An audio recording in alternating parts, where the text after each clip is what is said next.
আমরা বিশ্বাস করি মুসলমান ভাইয়ের আমার, পৃথিবীর কোন না কোন প্রান্তে আবার খালিদ বিন ওয়ালিদের জন্ম হবে, ঠিক কিনা বলেন?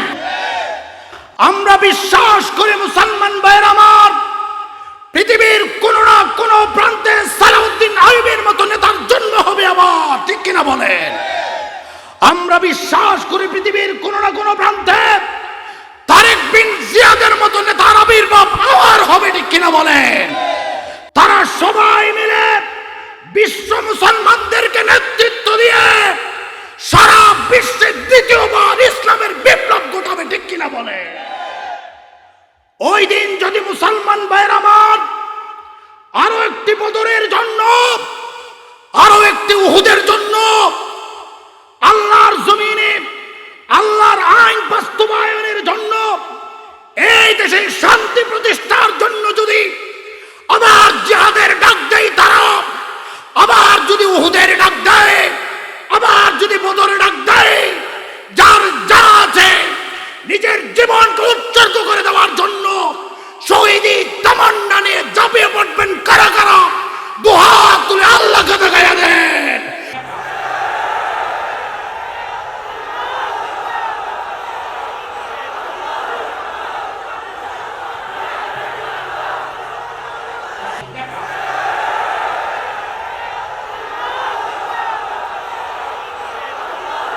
এখন সবাই মনে করে আমার সমাজে যারা আছে তারাই আমার আপন, অথচ আল্লাহ পাক বলছেন মুমিন মুমিনের ভাই, ইন্নামাল মুমিনুনা ইখওয়াতুন। আল্লাহু আকবার। মুমিন কখনো কাফিরের বন্ধু হতে পারে, মুমিন কখনো মুনাফিকের বন্ধু হতে পারে, ঈমানদার কখনো ঈমান হারা হতে পারে না, কারণ ঈমানের সবচাইতে বড় সম্পদ, ঠিক কিনা বলে? এই জন্য মুসলমান ভাইয়ের আমার, আজকের দক্ষিণ রংমহল তাফসীরুল কোরআন মাহফিল থেকে দায়িত্বহীন কণ্ঠে এটাই বলে যেতে চাও, সামনের ইলেকশনে কোন মুনাফিককে ভোট দেওয়া যাবে না, ঠিক কিনা বলেন?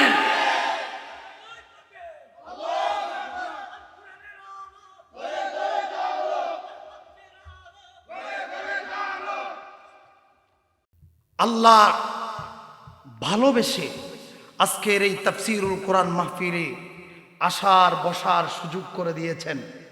ওই মহান রবের দরবারে শুকরিয়া আদায় করার দরকার আছে না নাই? আমাদেরকে আসার সুযোগ দিয়েছেন তিনি কে? আমাদেরকে সুস্থ থেকে সুস্থভাবে আজকের এই নুরানির মাহফিলে আসার বসার তৌফিক দিয়েছেন তিনি কে? কথা বলার তৌফিক দিয়েছেন তিনি কে? ওই মহান রবের দরবারে শুকরিয়া আদায় করছি, সকলেই বলছি আলহামদুলিল্লাহ।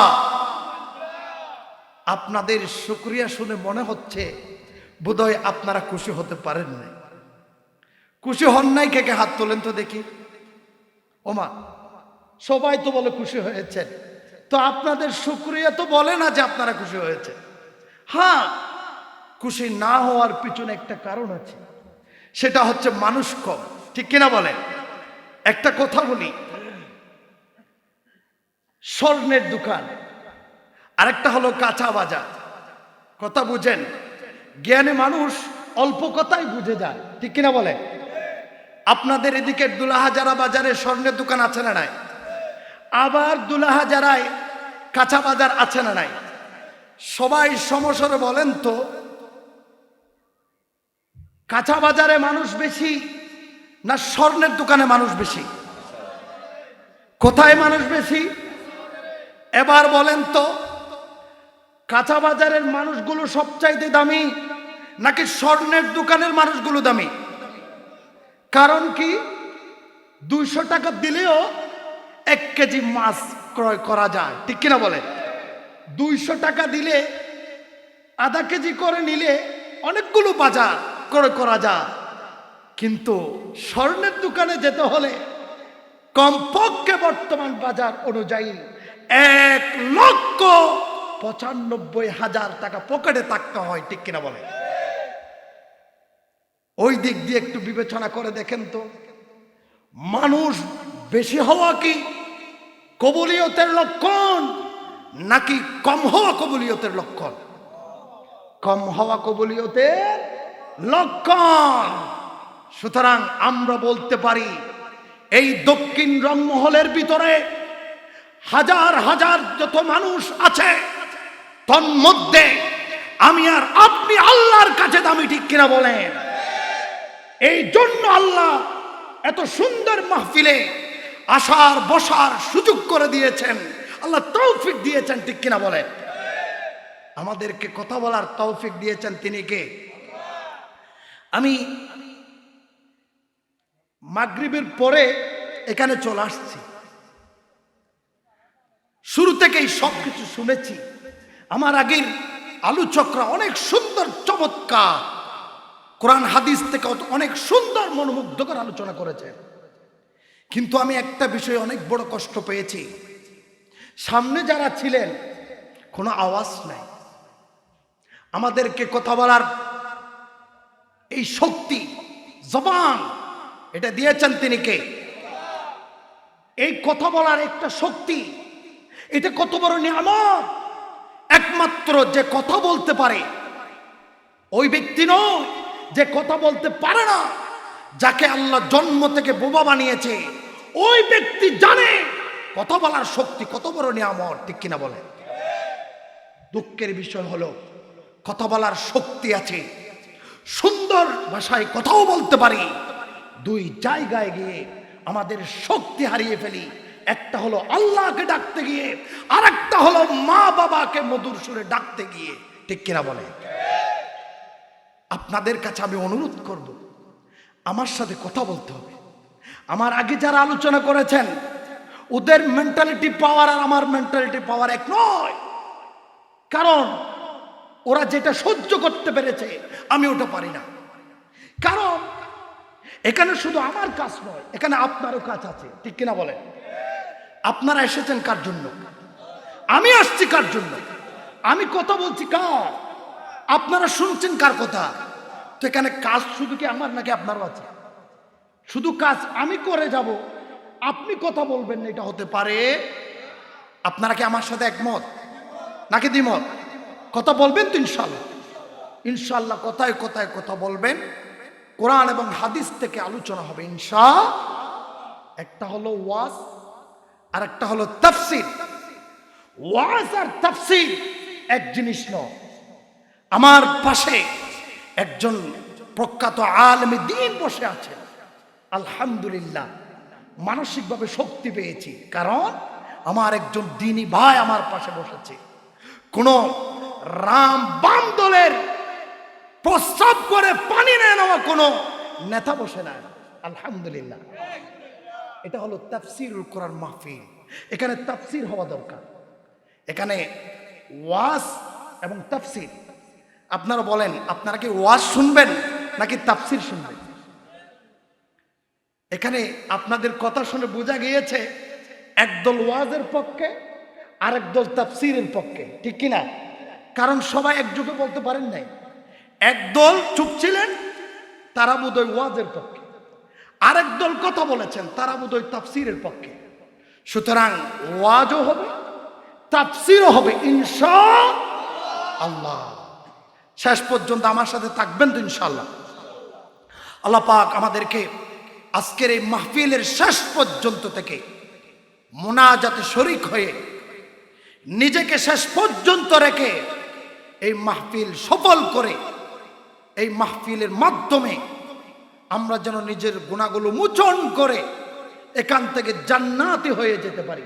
আল্লাহ যেন আমাদেরকে তৌফিক দান করেন, সকল বলে আমিন।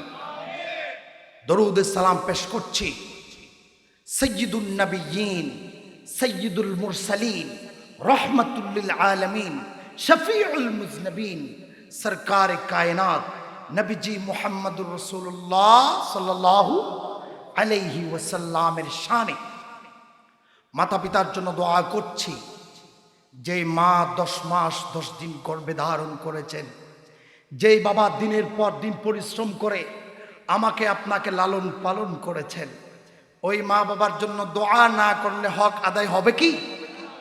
সবাই বলুন আল্লাহুম্মা, আরো জোরে বলুন আল্লাহুম্মা রব্বিরহামহুমা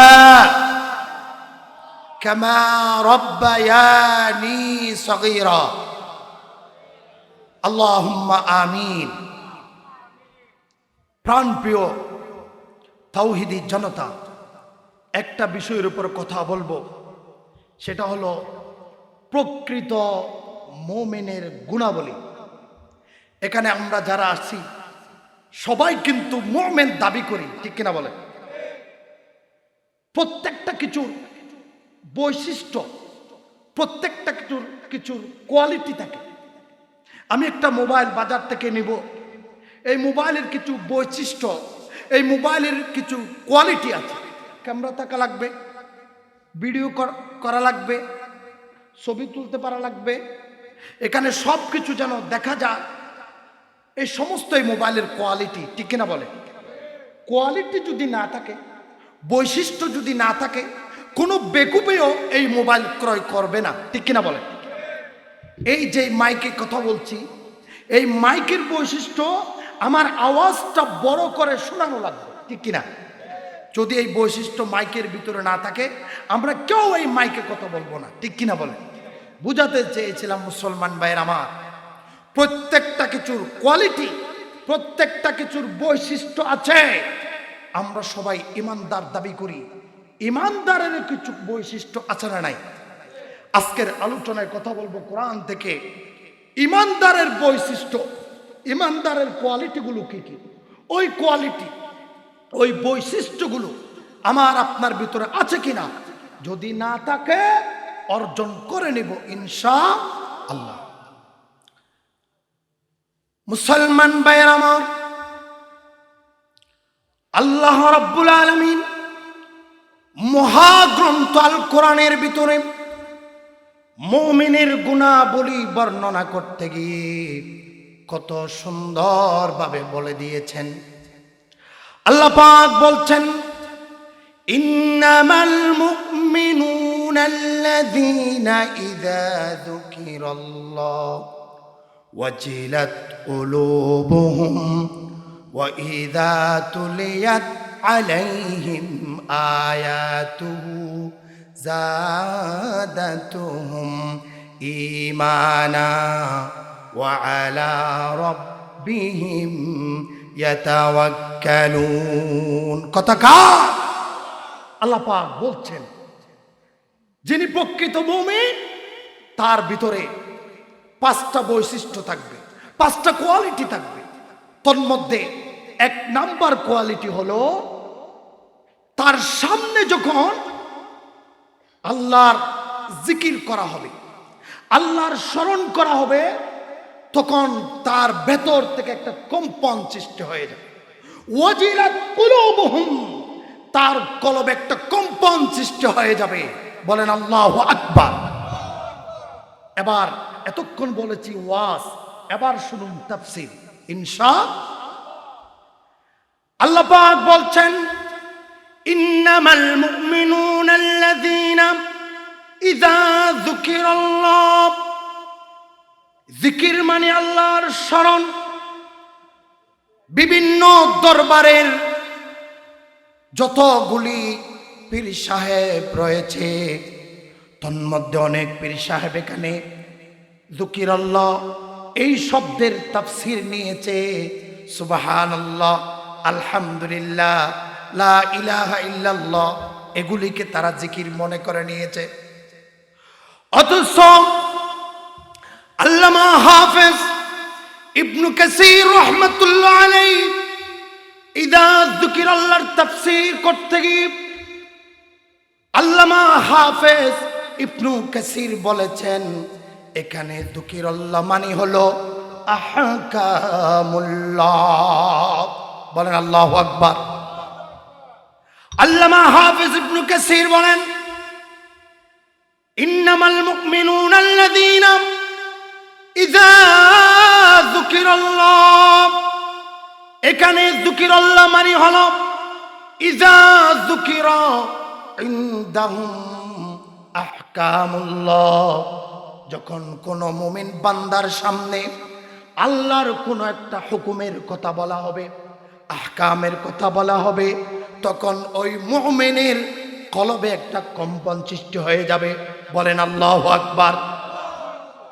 হুকুম আহকাম, নামাজ পড়তে হবে, নামাজ আদায় করতে হবে, এটা কার হুকুম বলেন? মুয়াজ্জিন যখন আজান দিচ্ছে, তিনি যখন বলছে হাইয়া আলাস সালাহ, নামাজের দিকে আসো, তিনি কি নামাজের দিকে ডাকছেন নাকি আল্লাহর একটা হুকুমের কথা তোমাকে জানিয়ে দিচ্ছেন? আল্লাহর একটা হুকুমের কথা জানিয়ে দিচ্ছেন। এবার বুঝুন, যিনি প্রকৃত নামাজি, ফজর পড়ার পরে জোহরের জন্য অপেক্ষা করে, জোহর আদায় করার পরে আসরের জন্য অপেক্ষা করে, এমন একজন পাঁচ ওয়াক্ত নামাজি যখন মুয়াজ্জিনের কণ্ঠে আল্লাহর হুকুমের নির্দেশ যখন শুনে, তখন তার কলবের ভিতরে একটা কম্পন সৃষ্টি হয়ে যায়। সে আর দেরি না করে সমস্ত কাজ পেছনে ফেলে আল্লাহর হুকুম পালনের জন্য মসজিদে চলে যায়। ঠিক কিনা বলে? এবার আপনি চিন্তা করে দেখুন, এক নাম্বার বৈশিষ্ট্য হলো আল্লাহর হুকুমের কথা শুনলে, আল্লাহর স্মরণের কথা শুনলে মুমিনের কলবে একটা কম্পন সৃষ্টি হয়ে যাবে। এবার সবাই তো দাবি করছেন প্রত্যেকেই মুমিন। এবার আপনি নিজে নিজে চিন্তা করে দেখুন তো, যখন জোহরের আজান হয়, যখন আসরের আজান হয়, যখন মাগরিবে আজান হয়, মসজিদে যাওয়ার জন্য তোমার কলব কাঁপে কিনা? তোমার কলবে জ্বালা সৃষ্টি হয় কিনা? চিন্তা করে দেখো। যদি হয় তাহলে মুমিন দাবি করতে পারো, কারণ মুমিনের বৈশিষ্ট্য তোমার ভিতরে আছে। আর যদি মুসলমান ভাইয়ের আমার, ফজরের আজান শুনলাম, ঘুমের ভিতরে চলে গেলাম, জোহরের আজান শোনার পরে তুমি মাঠে ময়দানে কাটিয়ে দিলা, আসরের আজান শোনার পরে চায়ের দোকানে বসে রইলা, এইভাবে আজানের পর আজান যায়, তোমার নামাজের কোনো খবর নাই। এমন যদি হয় তাহলে ধরে নাও ইমানদার দাবি করার কোনো সুযোগ। কারণ কি? আল্লাহ পাক বলছেন প্রকৃত মুমিনের এক নাম্বার কোয়ালিটি হলো আল্লাহর হুকুমের নির্দেশ শুনলে, আল্লাহর স্মরণ, আল্লাহর জিকির শুনলেই তার কলবে একটা কম্পন সৃষ্টি হয়ে যাবে। ঠিক কিনা মুসলমান? এবার আসুন, ওয়াজিলাত কুলুবুহুম, তাফসীর শুনুন। এটা কি? তাফসীরুল কোরআন। ওমা কথাও বলেন, আগেই বলেছিলাম কথা বলতে হবে। ভালো না লাগলে আমাকে বলবেন, শেষ করে দিয়ে চলে যাব। যতক্ষণ ভালো লাগবে ততক্ষণ, এরপর আমি নাই। ঠিক কিনা? কথা বলবেন তো ইনশাআল্লাহ? বলেন তাফসীরুল কোরআন। তাফসীরুল কোরআন, প্রধান বক্তা হয়ে যদি তাফসীরটা না করি আল্লাহর কাছে জবাবদিহি করা লাগবে। ঠিক কিনা বলেন? এজন্য তাফসীর হবে, তাফসীরের মধ্যে তাফসীর হবে ইনশাআল্লাহ। আসুন, ওয়াজিলাত কুলুবুহুম, কলব, মানুষের কলব একটা কম্পন সৃষ্টি হয়ে যাবে। কলবুন এক বছর, কুলুবুন বহু বছর। কলব প্রত্যেকের ভিতরে, হিন্দু, খ্রিস্টান, বুদ্ধ, মুসলমান, যে ধর্মাবলম্বী হোক না কেন, প্রত্যেক মানুষের ভিতরে একটা কলব দিয়েছেন। তিনি কে? সমস্ত কলবকে ইমাম হাম্বলি মাযহাবের ইমাম, ইমাম আহমদ ইবনু হাম্বল রহমতুল্লাহি আলাইহি সমস্ত কলবকে চার ভাগে ভাগ করেছেন। বলেন কয় ভাগে? হাম্বলি মাযহাবের ইমাম, ইমাম আহমদ ইবনু হাম্বল রহমতুল্লাহি আলাইহি তার মুসনাদে আহমদের ভিতরে উল্লেখ করেছেন মানুষের কলবগুলো বলেন চার প্রকার। সবাই বলেন কয় প্রকার? এক নাম্বার হলো আলোকিত কলব, জ্যোতির্ময় কলব, যেই কলব থেকে নূর চমকায়, আলো চমকায়। কলবে মুতমাইন্না, প্রশান্ত কলব, অর্থাৎ যে কোনো ইবাদত করতে গেলে ওই কলব শান্তি অনুভব করে, প্রশান্ত কলব। আমার অনেক ভাই আছে এমন, মাহফিলে আসলে পরে কোনো বক্তার কথাই ভালো লাগে না, তার কলবটা ছটফট করে, তাড়াতাড়ি এখান থেকে বিদায় নিয়ে ঘরে কখন চলে যাবে, ঠিক কিনা বলেন? আবার এমন কিছু শ্রোতা আছে, বক্তা যত কথা বলে তার তত ভালো লাগে। সে মনে মনে ভাবে কালকে তো দক্ষিণ রংমহলে এমন মাহফিল আর হবে না।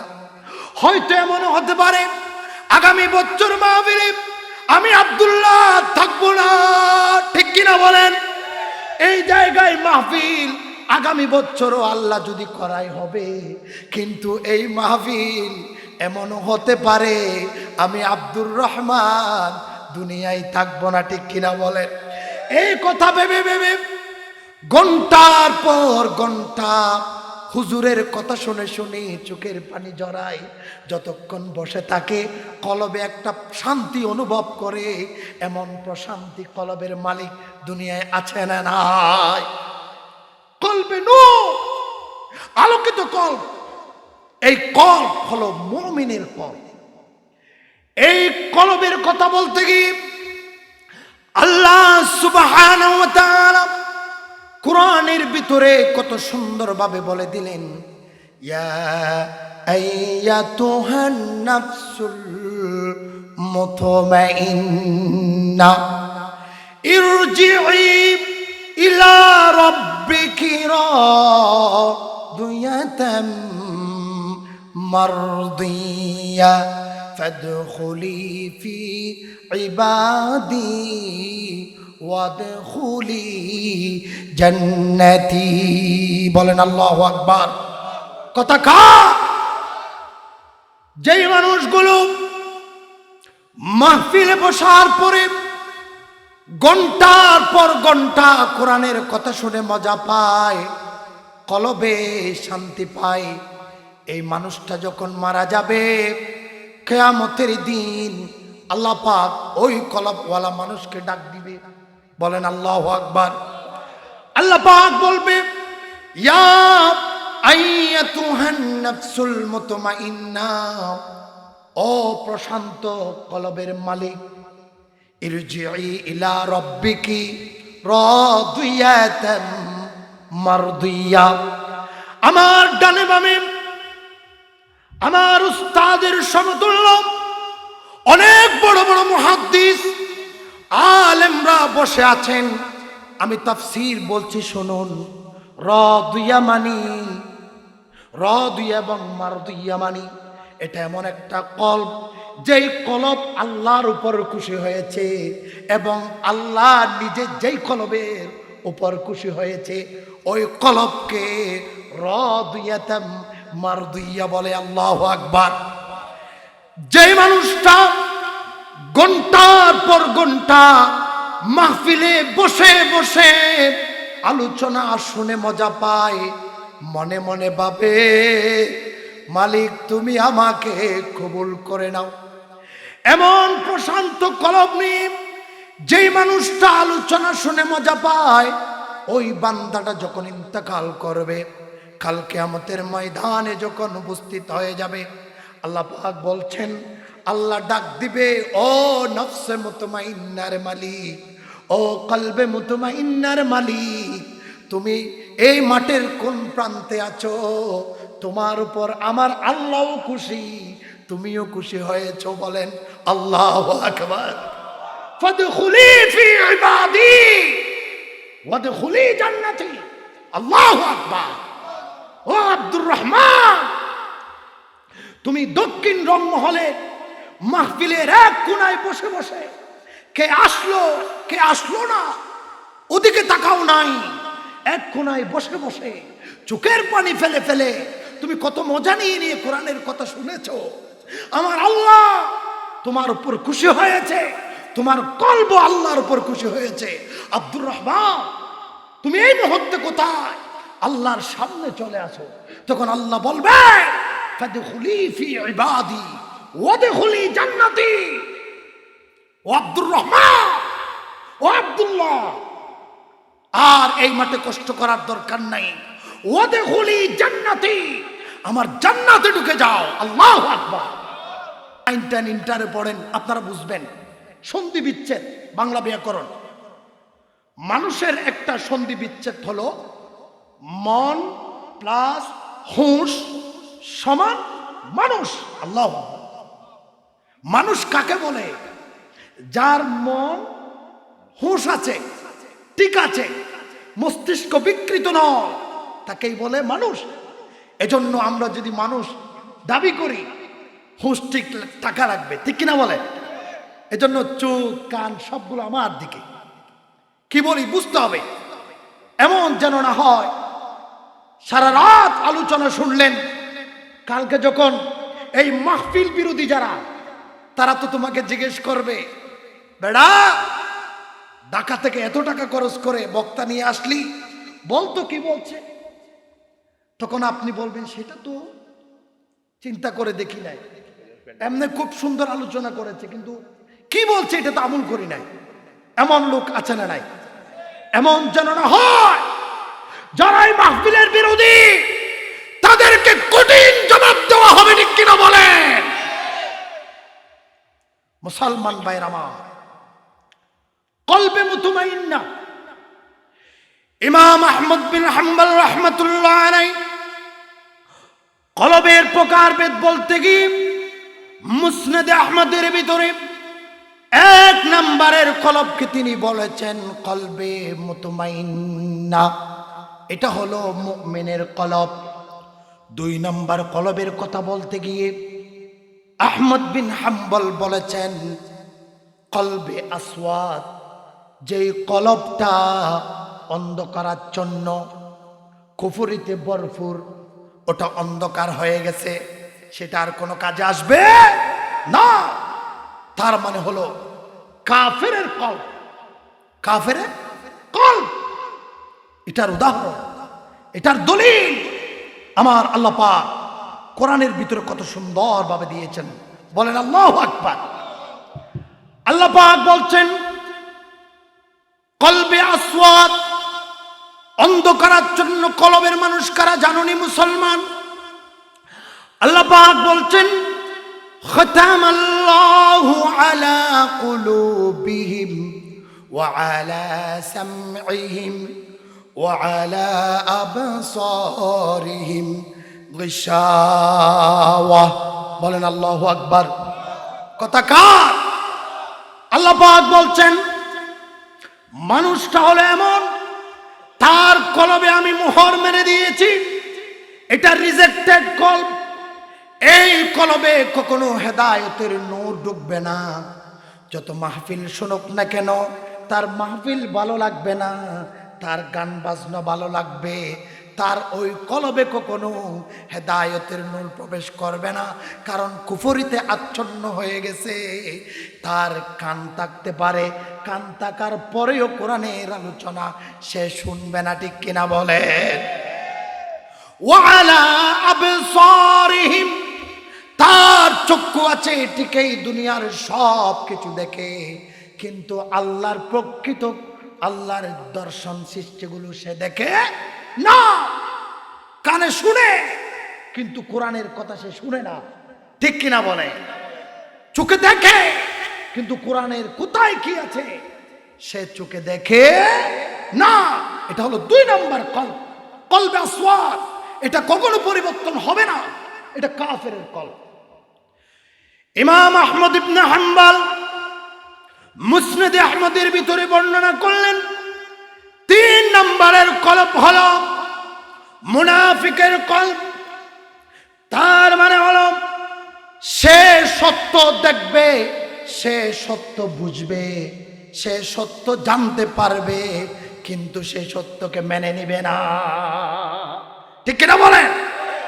আবু জাহেল সে জানতো আল্লাহ রসুল সত্য, মুহাম্মদুর রাসূলুল্লাহ আল্লাহর পক্ষ থেকে পাঠানো ধূপ পয়গম্বর, সেটা আবু জাহেল জানতো, সে বিশ্বাসও করত এটা সত্য, কিন্তু সে মেনে নিত না, ঠিক কিনা বলেন?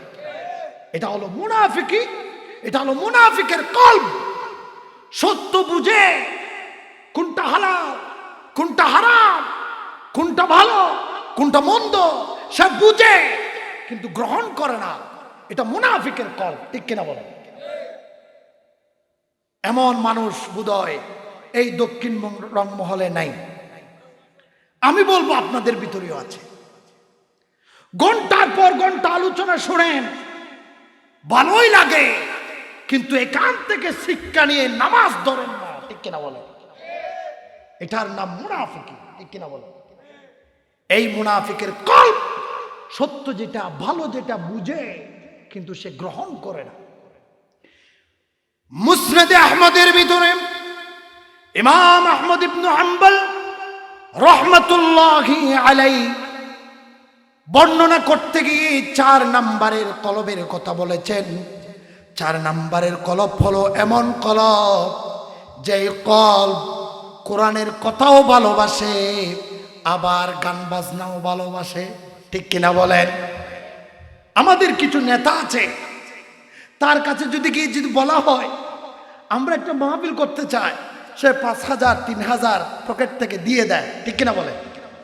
আবার একটু পরে যদি গান বাজনার জন্য একদল যায়, সে কি করে? তখনও 2,000 3,000 দিয়ে দেয়, ঠিক কিনা বলে? এমন নেতা বোধহয় আপনাদের দিকে না আছে? আল্লাহু আকবার। ইমাম আহমদ ইবনে হাম্বলের তাফসীর চিন্তা করে দেখেন, আমাদের সমাজের সাথে একেবারেই 100% ফিট, ঠিক কিনা বলেন? 4 নম্বরের কল্প, তার কাছে কোরআনের কথাও ভালো লাগে, তার কাছে নগ্ন উলঙ্গ গান বাজনাও ভালো লাগে, ঠিক কিনা বলেন? আমাদের সেই ওমরের মতো নেতা তো এখন আর নাই, আছে? সেই খালিদ বিন ওয়ালিদের মতো নেতা কি এখন আর আছে? সেই সালাউদ্দিন আইয়ুবীর মতো নেতা কি এখন আর আছে? সেই তারেক বিন জিয়াদের মতো নেতা কি এখন আর আছে? না। এখন বর্তমান সময়ের নেতাগুলো, আমি সবাইকে দোষারোপ করব না, বেশিরভাগ নেতা এমন মুনাফিকি চরিত্র তার ভিতরে, ঠিক কিনা বলে? এক জায়গায় 2 মাযহাবের অনুসারী, আমার কথা কি আপনাদের বুঝতে কষ্ট হচ্ছে? আমি কি আলোচনা শেষ করে দিব? বুঝেন, এক এলাকায়, এক সংসদীয় এলাকায় ভোটার আছে 2 মাযহাবের। বলেন কয় মাযহাব? আরো জোরে বলেন।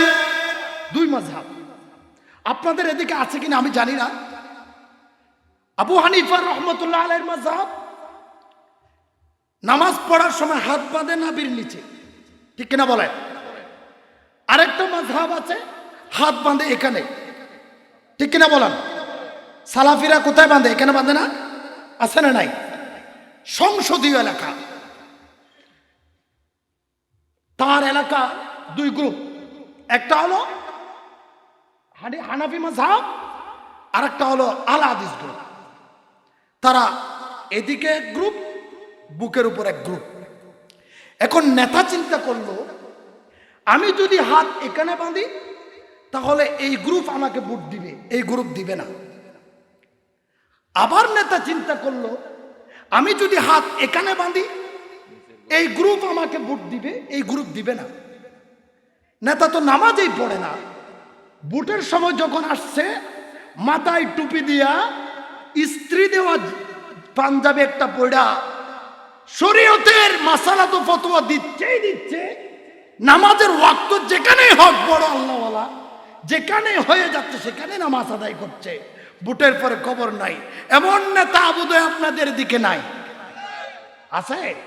খবরদার নাম বলিয়েন না, ফিটাইয়া সমাজ থেকে বের করে দিবেন, ঠিক কিনা বলেন? নাম বলার দরকার নাই, কোরআন থেকে কথা হবে, ঠিক কিনা বলেন?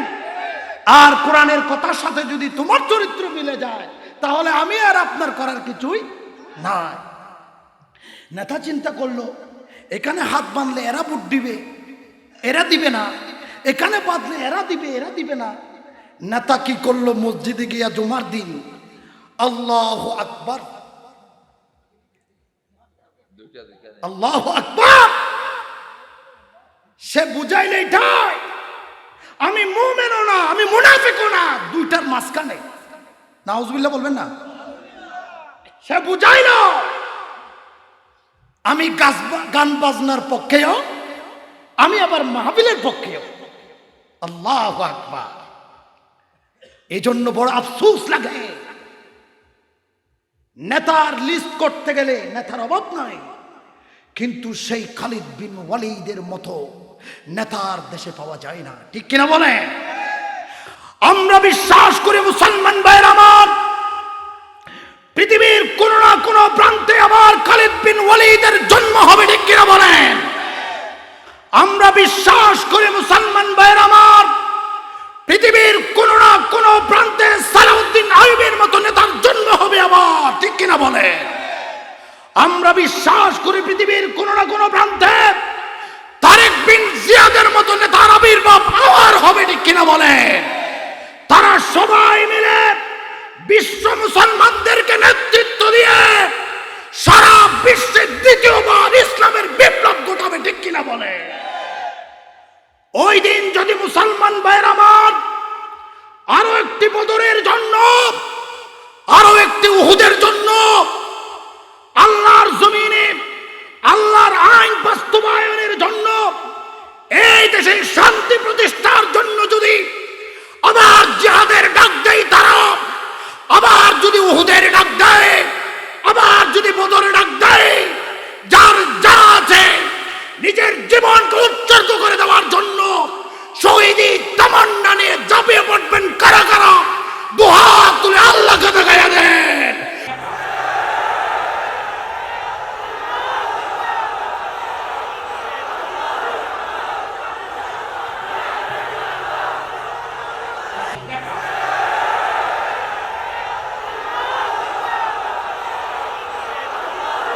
এখন সবাই মনে করে আমার সমাজে যারা আছে তারাই আমার আপন, অথচ আল্লাহ পাক বলছেন মুমিন মুমিনের ভাই, ইন্নামাল মুমিনুনা ইখওয়াতুন। আল্লাহু আকবার। মুমিন কখনো কাফিরের বন্ধু হতে পারে, মুমিন কখনো মুনাফিকের বন্ধু হতে পারে, ঈমানদার কখনো ঈমান হারা হতে পারে না, কারণ ঈমানের সবচাইতে বড় সম্পদ, ঠিক কিনা বলে? এই জন্য মুসলমান ভাইয়ের আমার, আজকের দক্ষিণ রংমহল তাফসীরুল কোরআন মাহফিল থেকে দায়িত্বহীন কণ্ঠে এটাই বলে যেতে চাও, সামনের ইলেকশনে কোন মুনাফিককে ভোট দেওয়া যাবে না, ঠিক কিনা বলেন?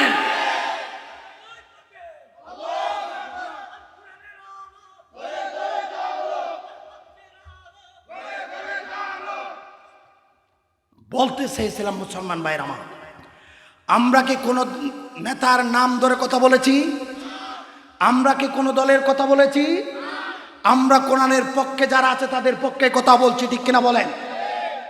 আমরা বাংলাদেশের বিভিন্ন প্রান্তে গিয়ে কথা বলি, অনেক জায়গায় দেখেছি আল্লাহওয়ালা বিএনপিদের নেতা আছে, ঠিক কিনা বলেন? তাহাজ্জুদ পড়ে, 5 ওয়াক্ত নামাজ পড়ে, 1 টাকা ঘুষ পকেটে ঢুকাই না, এমন অনেক নেতা বিভিন্ন দলে আছে না নাই? শুধু কি এক দলে, বিভিন্ন দলে আছে না নাই? আমরা কথা বলছি ওই সব নেতাদের পক্ষে, কোরআনের পক্ষে। আমরা কোন দলের নাম ধরে সিলেক্ট করে কোন নেতার বিরুদ্ধে কথা বলি নাই, ঠিক কিনা বলেন? বিভিন্ন জায়গায় যখন যায় স্লিপ দেওয়া হয়, বলা হয় রাজনৈতিক করবেন না, রাজনীতি কোনো আলাপ করবেন না। মিয়া, আমি আজকের মাহফিল থেকে বলে যা, যে ব্যক্তি এ কথা বিশ্বাস করবে না যে কোরআনে রাজনীতি নাই, এটা যে বিশ্বাস করবে তার ঈমান চলে যাবে, ঠিক কিনা বলে? কারণ ইসলাম প্রতিষ্ঠিত হয়েছে রাজনীতি দিয়া, ঠিক কিনা বলেন? আমি বলবো যারা ভুলের মধ্যে আছেন চলে আসুন, সবাই বলেন তো ইসলামের রাজনীতি আছে না নাই? ইসলামের রাজনীতি আছে না নাই? মুসলমান ভাইরা আমার, 4 নম্বর কল্প হলো ওই কল্প যে কোরআনের কথাও ভালোবাসে, আবার উলঙ্গ নাচ গানও ভালোবাসে। এমন মানুষ আছে না নাই? আছে। এখন যদি আমরা এখানে নিজেকে যদি আমি পরীক্ষা করে দেখতে চাই, আজকের শ্রোতাদের ভিতরে অনেকেই আছে, ঠিক কিনা বলেন? এবার আসুন আমরা ওই কলবটাকে শুধরাতে চান, পরিবর্তন করতে চান। কলবে নূর যেটা, আলোকিত কল্প যেটা, ওটা বানাতে চান। ওষুধ আছে না নাই? বলেন তো আছে না নাই? আছে। হযরত ইব্রাহিম খাইসামি রহমতুল্লাহি আলাইহি কলবের ওষুধের কথা বলতে গিয়ে, কলবের চিকিৎসার কথা বলতে গিয়ে তিনি 5টা ওষুধের কথা বলেছেন। সবাই বলেন কয়টা? আরো জোরে বলেন কয়টা? এই 5টা ওষুধ যে গ্রহণ করবে, যে ব্যক্তি এই 5টা ওষুধ সেবন করতে পারবে, তার কলবটা কলবে আসওয়াদ থাকবে না, 3 নম্বরের কলব হবে না, 4 নম্বরের কলব হবে না, বরঞ্চ 1 নম্বরের কলব হয়ে যাবে। বলেন সুবহানাল্লাহ। হযরত ইব্রাহিম হাইসামি রহমতুল্লাহ আলাইহি বলছেন, তন্মধ্যে 1 নম্বরের ওষুধ হলো বেশি বেশি কোরআন তেলাওয়াত করা। বলেন আল্লাহু আকবার। তিলাওয়াতুল কোরআন বিতাদাব্বুর, বুঝার সাথে, অর্থ বুঝার সহিত কোরআন তেলাওয়াত করা, এটা 1 নম্বর ওষুধ। বলেন আল্লাহু আকবার। অনেকে আবার বলবেন, হুজুর আমি তো মাদ্রাসায় পড়ি নাই, এমনকি মক্তবেও পড়ি নাই, কোরআন তো পড়তেই জানি না, তো বুঝে পড়বো কি করে? এই মাহফিল তাদের জন্য। আল্লাহু আকবার। ইব্রাহিম হাইসামি রাহমাতুল্লাহ আলাইহি বলছেন, তুমি যদি পড়তেই না পারো, তোমার সমাজে, তোমার এলাকায় যে মাহফিলগুলো হচ্ছে, ওখানেই তো যিনি পড়তে পারেন তিনি কথা বলছেন, তুমি তার কথাগুলো শোনো, তোমার কল্প পরিবর্তন হয়ে যাবে। আল্লাহু আকবার। 1 নাম্বার হলো বুঝে শুনে কোরআন তেলাওয়াত করা। কোরআন যদি তেলাওয়াত করো, তোমার ঈমান মজবুত হয়ে যাবে, তোমার ঈমান বৃদ্ধি পাবে। আল্লাহ পাক বলছেন, ওয়া ইযা তুলিয়াত আলাইহিম আয়াতুহু যাদাতুহুম ঈমানা। আল্লাহু আকবার। কথা কার? আল্লাহ পাক বলছেন, মুমিনের 2 নম্বর বৈশিষ্ট্য হলো, সে যখন কোরআনের তেলাওয়াত শুনবে, তার ঈমান বৃদ্ধি পাবে, তার ঈমান মজবুত হবে। আল্লাহু আকবার। কোরআনের তেলাওয়াত ভালো লাগে না এমন মানুষ আছে না নাই? অনেকেই বলে মাহফিলের কি দরকার, বলে কি বলে না? ধরে নিতে হবে, কোরআনের আওয়াজগুলো তার ভালো লাগে না, ঠিক কিনা বলে? কোরআন শুনলে মানুষের কলব থেকে অন্ধকার কুফরি বের হয়ে যায়। কোরআন শোনার মাধ্যমে মানুষের কলবের ভিতরে নূর ঢুকে যায়। আল্লাহু আকবার। তাফসীর শুনুন। মুহাম্মদুর রাসূলুল্লাহ সাল্লাল্লাহু আলাইহি ওয়াসাল্লাম যখন মক্কার জমিনে ইসলাম প্রতিষ্ঠা করেছে, জাহেলিয়া যুগ, অন্ধকার যুগে রাসূলুল্লাহর কোন অস্ত্র ছিল? রাসূলুল্লাহর কোন অস্ত্র ছিল না। মুহাম্মদুর রাসূলুল্লাহ সাল্লাল্লাহু আলাইহি ওয়াসাল্লাম অন্ধকার যুগে মানুষের কলব থেকে অন্ধকার দূর করেছেন কোরআনের নূর দিয়া। প্রত্যেকটা মানুষের কর্ণকুহরে কোরআনের তেলাওয়াতের ধ্বনি পৌঁছায়া দিয়া। আল্লাহু আকবার। রাসূলুল্লাহর পাক জবানে ওই সময়ের যারাই কোরআনের তেলাওয়াত শুনেছে, তারাই রাসূলুল্লাহর তেলাওয়াতের মুগ্ধ হয়ে, পাগল হয়ে বলে দিয়েছে, লা ইলাহা ইল্লাল্লাহু মুহাম্মাদুর রাসূলুল্লাহ সাল্লাল্লাহু আলাইহি ওয়াসাল্লাম। চতুর্দিকে আলোড়ন সৃষ্টি হয়ে গেল। মুহাম্মদুর রাসূলুল্লাহর জবানে যে কোরআন শুনছে, সেই তার দলে দলে যাচ্ছে।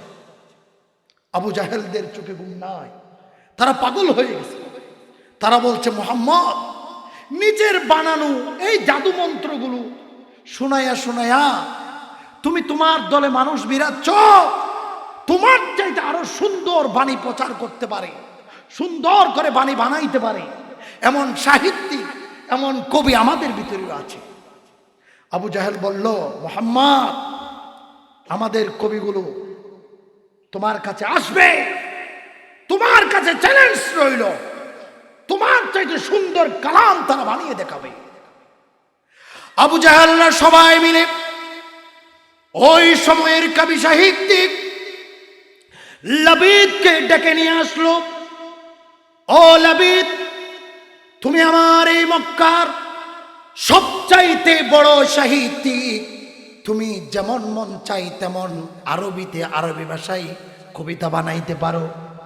ও লাবিদ, আব্দুল্লাহর পুত্র মুহাম্মদ কি বাণীগুলো শোনায়, আর আমাদের মানুষগুলো তার দলে ভিড়াইয়া নেয়। আল্লাহু আকবার।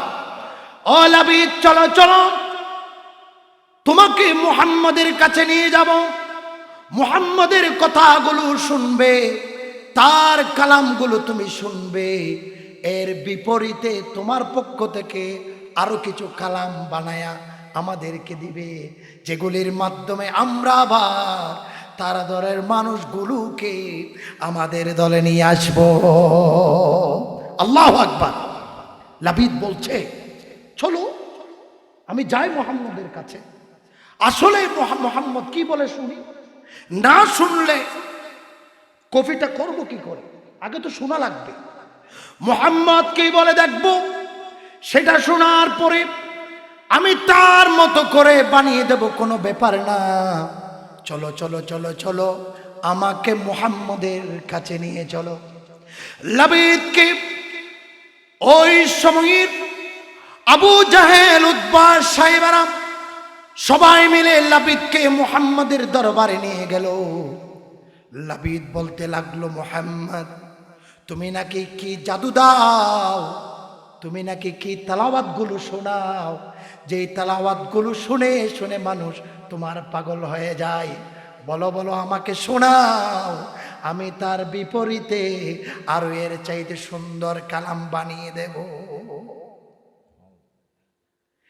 লাবিদ যখন চ্যালেঞ্জ করলো, নবীজি মুহাম্মদুর রাসূলুল্লাহ সাল্লাল্লাহু আলাইহি ওয়াসাল্লাম লাবিদকে বলল, ও লাবিদ, তুমি আমার কাছে চ্যালেঞ্জ করেছো, আমি তোমার চ্যালেঞ্জ গ্রহণ করলাম। আমার কাছে আল্লাহর পক্ষ থেকে যে কোরআন পাঠানো হয়েছে, ওই কোরআনের ভিতরে 114টা সূরা রয়েছে, তার ভিতরে সব চাইতে কনিষ্ঠ সূরা, সব চাইতে ছোট সূরা, যে সূরার নাম হলো কাউসার। ও লাবিদ, শোনো শোনো, আমি তোমাকে কাউসারটা শোনাইয়া দিলাম। তোমার যদি শক্তি থাকে, পাওয়ার থাকে, তুমি এই সূরার পরে আর একটা সূরা বানানোর দরকার নাই, একটা আয়াত বানিয়ে দেখাও।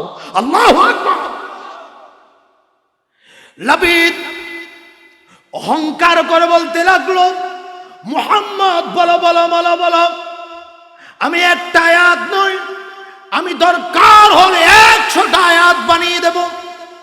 রাসূলুল্লাহ সাল্লাল্লাহু আলাইহি ওয়াসাল্লাম লাবিদকে শোনানোর জন্য কোরআনের তেলাওয়াত শুরু করে দিলেন।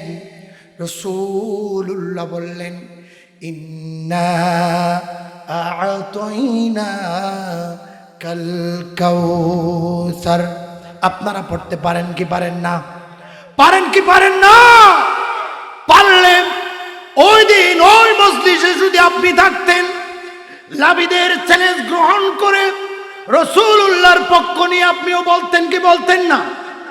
যদি বলতেন, আজকে আমার সাথে তাল মিলিয়ে মিলিয়ে রাসূলুল্লাহর পক্ষ হয়ে কোরআনের তেলাওয়াত করুন মুহাব্বত নিয়ে, বলুন, ইন্না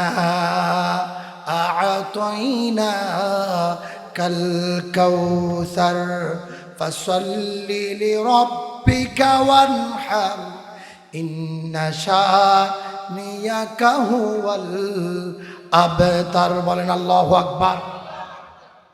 1 মিনিট আগে লাবিদের ভিতরে অহংকার আর দাম্ভিকতা, রাসূলুল্লাহ যখন সূরাতুল কাউসারের তেলাওয়াত শুনিয়ে দিল, সেই দাম্ভিকতা, সেই অহংকার মুহূর্তের ভিতরে নিস্তেজ হয়ে গেল। সেই লাবিত ওই দিন কিতাব সাক্ষী রাসূলুল্লাহর সামনে মাথা নত করে দিয়েছে। আল্লাহু আকবার। ওই দিন লাবিদের ভিতরে কুফরি আর থাকলো না, অন্ধকার আর থাকলো না।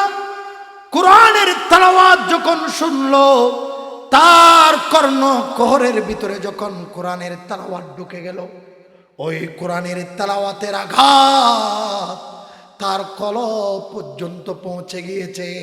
তার কলবের ভিতরে যে কুফরিটা ছিল, অন্ধকার ছিল, মুহূর্তের ভিতরে অন্ধকার বের হয়ে ওই কলবের ভিতরে কোরআনের নূর দিয়া আলোকিত করে দিলেন। তিনি কে? 1 মিনিট আগে লাবিদ বলেছিল একটা আয়াত কেন, আমি 100টা আয়াত বানিয়ে দেখাবো। ও মুহাম্মদ, তোমার চ্যালেঞ্জ আমি গ্রহণ করলাম। 1 মিনিট পরে লাবিদ বলে দিল, লাইসা হাদা মিন কালামিল বাশার। আল্লাহু আকবার। সূরাতুল কাউসার আয়াত সংখ্যা কয়টা? 3টা। এরপরের আয়াত তিনি রচনা করতে গিয়ে তিনি আর কিছুই বলতে পারলেন না। তিনি একথাই বলতে বাধ্য হয়েছেন, লাইসা হাদা মিন কালামিল বাশার। এই কালাম, এই কথা, এই বাণী কোন মানুষের বানানো হতে পারে না। এটা নিশ্চয়ই আল্লাহর পক্ষ থেকে আসা বাণী। বলেন আল্লাহু আকবার। লাবিদার 1 মুহূর্ত দেরি না করে ওই দিন আবু জাহেলের সামনে, উতবা সাইবাদের সামনে 1 মুহূর্ত দেরি না করে কোরআনের নূরে মুনাওয়ার হয়ে তিনি বলে দিলেন, লা ইলাহা ইল্লাল্লাহু মুহাম্মাদুর রাসূলুল্লাহ সাল্লাল্লাহু আলাইহি ওয়াসাল্লাম। লা ইলাহা,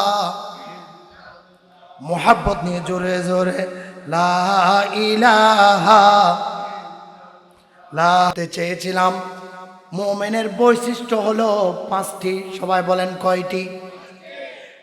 1 নাম্বার বৈশিষ্ট্য হলো আল্লাহর জিকির যখন শুনে, আল্লাহর হুকুমের কথা যখন শুনে, আল্লাহর হুকুমের ডাক যখন শুনে, মুমিনের কলবে কম্পন সৃষ্টি হয়ে যায়। মুমিনের কলব আল্লাহর হুকুম পালনের জন্য প্রস্তুত হয়ে যায়।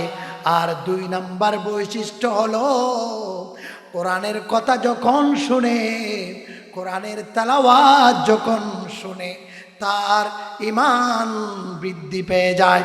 বলেন ঠিক কিনা?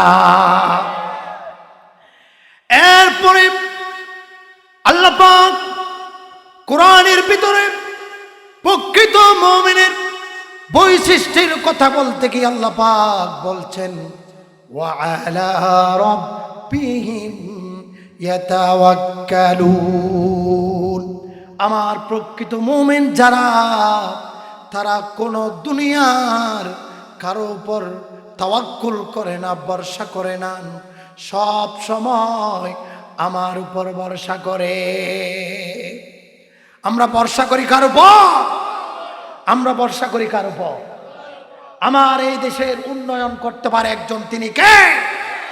আমার ব্যক্তিগত জীবনে শান্তি ফিরে দিতে পারে একজন, তিনি কে? এখন তো আমরা বিশ্বাস করি নেতার উপর, ঠিক কিনা? ওই নেতাকে ভোট দিলে উন্নয়ন হবে, কালভার্ট হবে, ব্রিজ হবে, রাস্তা হবে। আমাদের তাওয়াক্কুল তো এখন আল্লাহর উপর নাই, নেতার উপর চলে গেছে, ঠিক কিনা বলে? অথচ আল্লাহ পাক বলছেন মুমিনের তাওয়াক্কুল হবে একজনের উপর, তিনি কে? আল্লাহ পাক বলছেন প্রকৃত মুমিন দুনিয়ার কারো উপর কোন ধরনের তাওয়াক্কুল করে না। প্রকৃত মুমিন সবকিছুর ক্ষেত্রে তাওয়াক্কুল করে আল্লাহর উপর। আল্লাহ পাক বলছেন ওয়া আলা রাব্বিহিম ইয়াতাওয়াক্কালুন। বলেন আল্লাহু আকবার। তাওয়াক্কুল কেমন এটা যদি বুঝতে হয়, সাইয়্যিদুনা ইব্রাহিম খলিলুল্লাহর জীবনী শুনতে হবে। আমরা সবাই জানি ইব্রাহিম খলিলুল্লাহকে আগুনের ভিতরে নিক্ষেপ করা হয়েছিল, ঠিক কিনা বলেন? সংক্ষেপে বলছি শুনুন। যেই দিন ইব্রাহিম খলিলুল্লাহকে আগুনের ভিতরে নিক্ষেপ করা হয়েছে, আগুনের ভিতরে পড়ে যাবে আগুন, আর ইব্রাহিম খলিলুল্লাহ একদম কাছাকাছি, মুহূর্তের ভিতরে আগুনের ভিতরে নিক্ষিপ্ত হয়ে যাবে। আল্লাহর আজিম থেকে চেয়ে আছে। জিবরাইল আমিন সহ্য করতে পারে নাই। জিবরিল আমিন চলে আসলেন, ইব্রাহিম খলিলুল্লাহকে বললেন, ও আল্লাহর খলিল, আমি জিবরাইলকে আল্লাহ রব্বুল আলামিন 600 ডানা দিয়েছেন, এত বেশি শক্তি দিয়েছেন। আমি জিবরাইল চাইলে পুরা দুনিয়াকে উল্টায়া দিতে পারি। আল্লাহু আকবার। ও ইব্রাহিম, আমি জিবরাইল চাইলে এই অগ্নিকুণ্ডলীকে আমার 600 পাকা দিয়া মুহূর্তের ভিতরে নিভাইয়া দিতে পারি। ও ইব্রাহিম, আমি কি তোমাকে একটু সাহায্য করতে পারি? তুমি বলো। তুমি ইব্রাহিম তো একটু পরে আগুনে পড়ে যাবে। ওই মুহূর্তে আপনি হলে কি করতেন একটু চিন্তা করে দেখুন।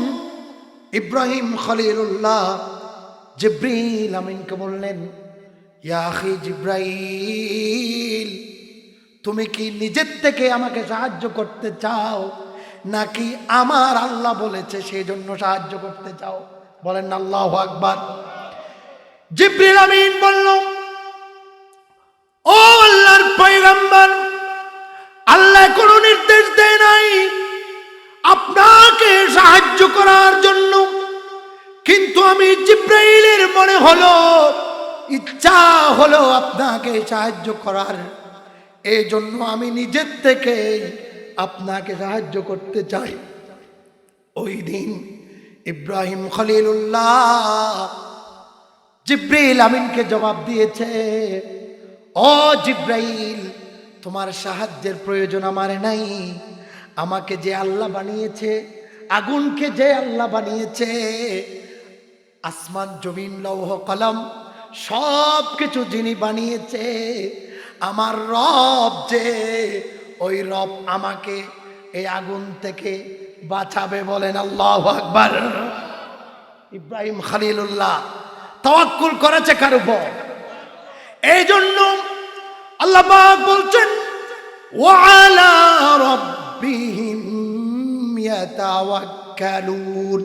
মুমিন কখনো কারো উপর তাওয়াক্কুল করতে পারে না, পারে না, পারে না। মুমিন আমি আল্লাহর উপর তাওয়াক্কুল করবে। ওই দিন ইব্রাহিম খলিলুল্লাহ একজন মুমিন হিসেবে আল্লাহর উপর তাওয়াক্কুল করেছিলেন, এই জন্য জিবরাইলের সাহায্যের প্রয়োজন হয় নাই। ওই দিন আল্লাহ নিজেই ইব্রাহিম খলিলুল্লাহকে বাঁচিয়ে দিলেন। আল্লাহ পাক আগুনকে বললেন, কুলনা ইয়া নারু কুনি বারদাও ওয়া সালামান আলা ইব্রাহিম। আল্লাহু আকবার। ইব্রাহিম খলিলুল্লাহ তাওয়াক্কুল করেছেন কার উপর? ইব্রাহিম খলিলুল্লাহকে বাঁচালেন তিনি কে? এই জন্য মুসলমান ভাইয়ের আমার, আমরাও তাওয়াক্কুল করব কার উপর? মুমিন যদি দাবি করতে হয় তাহলে তাওয়াক্কুল করতে হবে কার উপর? যদি আল্লাহর উপর প্রকৃত পক্ষে যদি তাওয়াক্কুল করতে পারেন, আল্লাহ পাক বলছেন, ওয়া মান ইয়াতাওয়াক্কাল আলাল্লাহি ফাহুয়া হাসবু।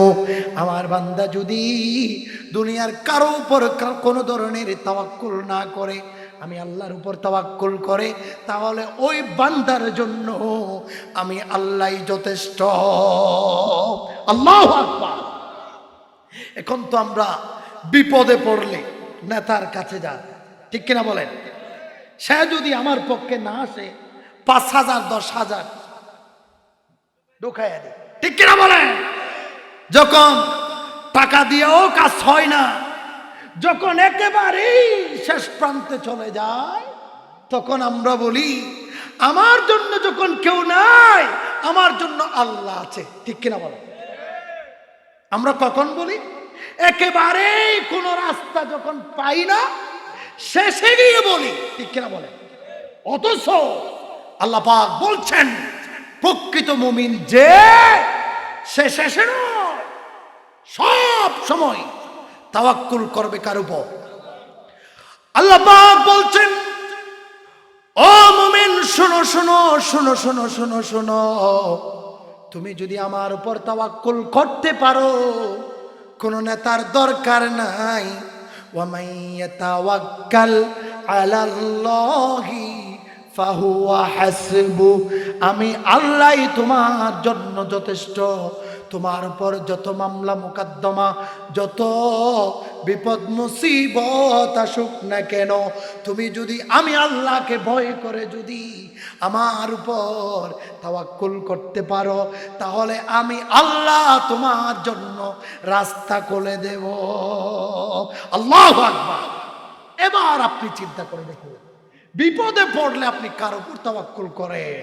যদি আল্লাহর উপর তাওয়াক্কুল করতে পারেন, তাহলে আজকের থেকে বলুন আমি মুমিন, সমস্যা নাই। আর যদি নামাজও পড়েন, সবকিছু ঠিক আছে, কিন্তু তাওয়াক্কুল আল্লাহর উপর নাই, কোরআন বলছে আপনাকে আপনি প্রকৃত মুমিন এখনো হতে পারেন নাই। আল্লাহ রাব্বুল আলামিন প্রকৃত মুমিনের গুণাবলী বলতে গিয়ে সূরাতুল আনফালের 3 নম্বর আয়াতের ভিতরে আল্লাহ পাক 4 নম্বরের গুণের কথা তুলে ধরলেন। আল্লাযীনা ইউকিমুনাস সালাত, আমার বান্দার ভিতরে যারা প্রকৃত মুমিন, তারা নামাজ পড়ে না শুধু, তারা নামাজ কায়েম করে, ঠিক কিনা বলেন? কোরআনের ভিতরে আল্লাহ পাক নামাজ কায়েমের কথা বলেছে 82 বার। সবাই বলেন কয়বার? আপনাদের বুঝতে কষ্ট হচ্ছে, আমি শেষ করে দিই। আল্লাহ সুবহানাহু ওয়া তাআলা কোরআনের ভিতরে 82 বার বলেছেন ও পৃথিবীর মানুষেরা তোমরা নামাজ কায়েম করো, এ কথা বলেছেন 82 বার। বলেন কয়বার? আর নামাজ পড়ো এই কথা বলেছে একবার। মোট 83 বার কোরআনের ভিতরে নামাজের কথা এসেছে। দুঃখের বিষয় হলো মুসলমান ভাইয়ের আমার, 82 বার যেই কথা আল্লাহ বলেছে ওই কথা আমরা পালন করি না। একবার যেটা বলেছে ওটা আমরা পালন করি, ঠিক কিনা বলেন? নামাজ পড়ার কথা বলেছে একবার, তার মানে হলো ও মুমিন তুমি নামাজ পড়ো, এই কথা বলেছে একবার। এখন আমরা একবার এটা পালন করি, নামাজ নিজে পড়ি, তাসবিহ নিজে পড়ি, দরুদ নিজে পড়ি, ছেলেকেও পড়তে বলি না, মেয়েকেও বলি না, স্ত্রীকেও বলি না, কোনো ভাই বন্ধু কাউকে বলি না, শুধু নিজে নিজে নিজে নিজে নামাজ পড়ে পড়ে জান্নাতে যেতে চায় এমন মানুষ আছে না নাই? আছে না নাই? আল্লাহ পাক 82 বার বললেন নামাজ কায়েম করতে হবে। আমার সমাজের 99% নামাজি মানুষ আছে এমন, নামাজ কায়েমের আন্দোলনে সে নাই, সে নামাজ পড়ার আন্দোলনে আছে, সে পড়ে কিন্তু নামাজ কায়েম করে না। তার ছেলে বেনামাজি, তার মেয়ে বেনামাজি, তার স্ত্রী বেনামাজি, সে একদিনও স্ত্রীকে নামাজের কথা বলে না। তার বালেগা সন্তান সন্ততিকে একবারও নামাজের তাগিদ দেয় না, কিন্তু নিজে মাথায় টুপি দিয়া জুব্বা পরে পাঞ্জাবি পরে তাসবিহ হাতে নিয়ে জিকির আর নামাজ নিয়ে পড়ে থেকে থেকে থেকে মুমিন দাবি করে, এমন মানুষ আছে না নাই? ভালো করে শুনুন মুসলমান ভাইয়ের আমার, আল্লাহ পাক প্রকৃত মুমিনের গুণাবলীর ভিতরে চাইলেই এই কথাই বলতে পারতেন, যারা নামাজ পড়ে প্রকৃত মুমিন, এটা বলতে পারতেন। কিন্তু সূরাতুল আনফাল সাক্ষী, কোরআন খুলে দেখুন, আল্লাহ পাক যে নামাজ পড়ে তাকে প্রকৃত মুমিন বলে নাই। আল্লাহ পাক বলেছেন যে নামাজ নিজে পড়ে, ছেলেকে পড়াই, মেয়েকে পড়াই, স্ত্রীকে পড়াই, বন্ধু বান্ধবকে পড়াই, ঘরে নামাজ প্রতিষ্ঠা করে, সমাজে প্রতিষ্ঠা করে, তাকে আল্লাহ প্রকৃত মুমিনের সার্টিফিকেট দিয়েছেন। বলেন আল্লাহু আকবার। এবার চিন্তা করে দেখুন এই কাজে কে কে আছে? আমার সমাজে 99% মানুষ শুধু নিজে নামাজ পড়ে পড়ে দাবি করে আমি মুমিন, ঠিক কিনা বলেন? অথচ আল্লাহ পাক বলছেন নামাজ পড়ে মুমিন দাবি করা যাবে, কায়েম করতে হবে। অনেকেই বলে আমার স্ত্রীকে নামাজ পড়তে বললে পড়ে না, কি করতাম? সে শুধু টাচ মোবাইল একটা আছে, এটা নিয়ে পড়ে থাকে। মানুষ আছে না নাই? আমার জীবনে এমন অনেক মানুষ দেখেছি, হাদিসের ভাষায় দয়ুস, আলেম উপস্থিত। দয়ুস কাকে বলে? যে স্ত্রীকে কন্ট্রোলে রাখতে পারে, যে স্ত্রীকে লেলিয়ে দেয়, নিজের হাতে বাটন ফোন, স্ত্রীর হাতে টাচ মোবাইল। এমন মানুষ বুঝে আপনাদের সমাজে নাই। সে বাটন মোবাইলটাও সুন্দর শুদ্ধ করে চিপতে পারে না, কিন্তু তার স্ত্রীকে একদিনও যেন এমবি ছাড়া না থাকে, 365 দিন তার স্ত্রীকে টাচ মোবাইলের ভিতরে সর্বক্ষণ রাখার চেষ্টা করে। এমন মানুষ আছে না? হাদিসের ভাষায় এদেরকে দয়ুস বলা হয়েছে। তুমি পুরুষ নয়, তুমি দয়ুস। তুমি মোবাইল একটা দিবা আর তুমি তাসবিহ নিয়া মসজিদে পড়ে থাকবা, মিয়া তোমাকে আল্লাহ মুমিন বলে না। যদি নামাজ প্রতিষ্ঠা করতে পারো, স্ত্রীকে যদি নামাজ পড়াইতে পারো, তবেই প্রকৃত মুমিন। উলাইকা হুমুল মুমিনুনা হাক্কা। এখন অনেকেই বলবেন হুজুর পারি না, কি করব? আমি বলবো প্রচেষ্টা করতে হবে। আমি বলি আমার স্ত্রীকে কিভাবে নামাজি বানালাম, আপনারা কি জানতে চান?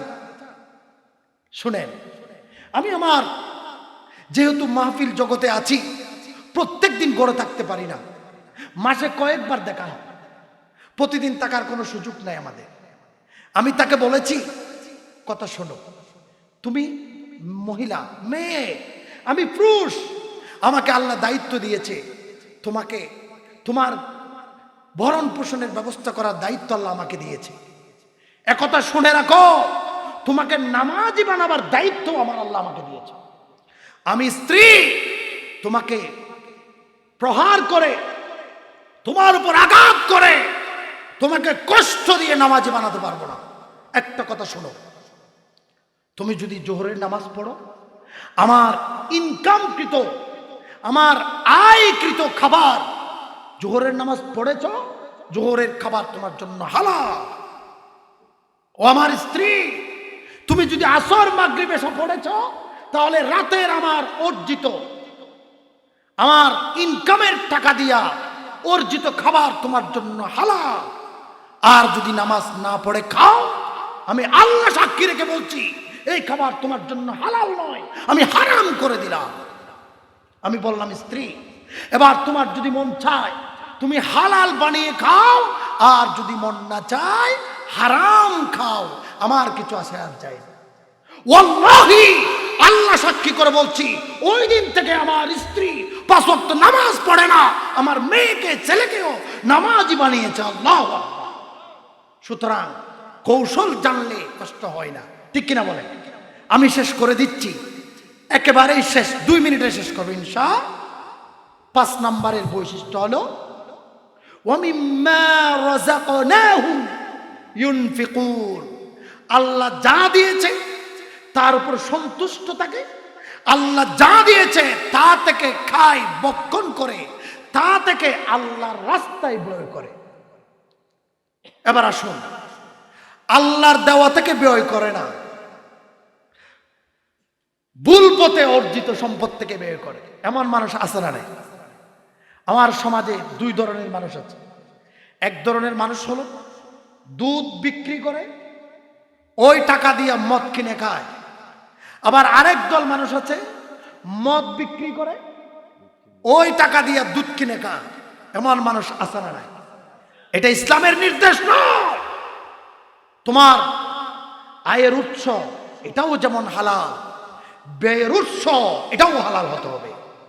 তোমার আয়ের উৎস হালাল, তুমি ভুল পথে ব্যয় করতে পারবা না। হালাল ইনকাম হালাল পথে ব্যয় করতে হবে। আবার হারাম পথে অর্জিত সম্পদ দিয়ে তুমি হালাল পথে ব্যয় করে সওয়াবের আশা তুমি করতে পারবে। এই জন্য আল্লাহ পাক বলছেন ওয়ামিম্মা রাযাকনাহুম ইউনফিকুন।